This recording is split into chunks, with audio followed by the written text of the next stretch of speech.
दोस्तों आप सभी के सामने स्क्रीन पर एक बढ़िया सा प्रश्न दिया गया। देखो प्रश्न क्या कह रहा है कि द्विविस्थापन अपक्रिया किनके बीच होती है? Double displacement reaction accrue between किनके बीच होगी? अब आप सभी के सामने मैं आपको ऑप्शन दिखा देता हूं। अगर आप पढ़ोगे एनसीईआरटी में, देखो कैसे बात करता है। एनसीईआरटी में कहता है कि आप देखेंगे कि स्वतरंग के एक पदार्थ का निर्माण होता है जो कि जल में अविलीय होता है। ये मतलब जो बनेगा वो इनसॉल्युबल इन कैसा होगा? वाटर होता है।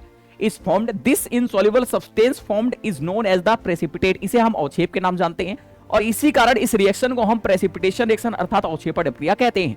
जैसे Na2SO4 के साथ BaCl2 की रिएक्शन हुई तो BaSO4 जो होता है यही व्हाइट कलर का आपका अवक्षेप बनता है, प्रेसिपिटेट बनता है और 2NaCl का फॉर्मेशन होता है। जब ये रिएक्शन पूरी हो रही होती है तो यहां कहता है कि यहां पर ये रिएक्शन हो गई तो यहां पर एक अन्य उत्पाद सोडियम क्लोराइड का भी निर्माण हो रहा होता है जो कि ये निर्मित हो रहा है। जो विलयन में रहता है वे अभिक्रियाएं जिनमें अभिकारकों के बीच आयनों का आदान प्रदान होता है उसे हम द्विविस्थापन अभिक्रिया के नाम जानते हैं।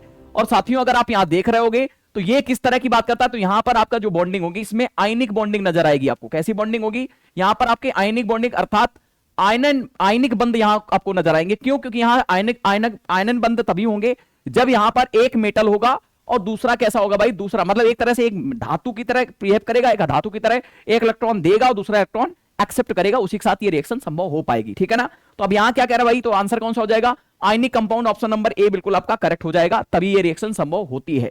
अब दोस्तों आप सभी के सामने आपको और बता दूं कि एक कॉम्बिनेशन रिएक्शन होती है जिसमें दो रिएक्टेंट मिलकर के सिर्फ एक प्रोडक्ट का निर्माण करते हैं। जैसे मैं अगर आपसे कहूं CO अगर CO2 के साथ जुड़ता है तो CaCO3 का फॉर्मेशन करता है तो सिर्फ एक उत्पाद एक प्रोडक्ट बन गया।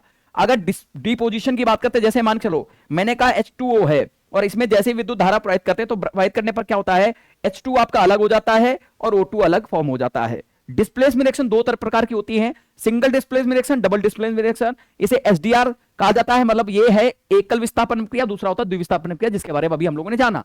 अब दोस्तों आप सभी के सामने ये होमवर्क है, इसे आप कमेंट करके बताओगे कि इसका आंसर करेक्ट क्या हो जाएगा। धन्यवाद।